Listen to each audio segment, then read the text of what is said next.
Fellow Israelis, in the tumult of our times, let us reflect on the imperative of peace. The challenges we face demand a unity that transcends our differences.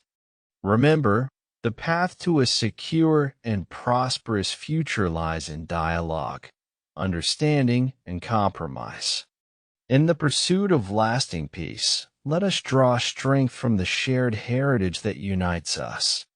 The sacrifices made for our homeland must inspire us to forge a future where our children know only the blessings of tranquility.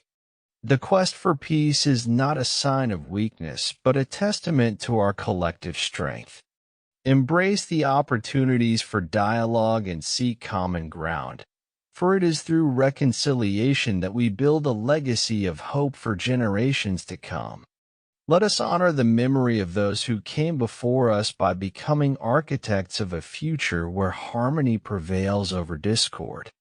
The path may be challenging, but the promise of a secure and united Israel is worth the journey. May the vision of a peaceful and prosperous Israel guide our actions, and may the flame of hope illuminate our path toward a brighter tomorrow. Yitzhak Rabin.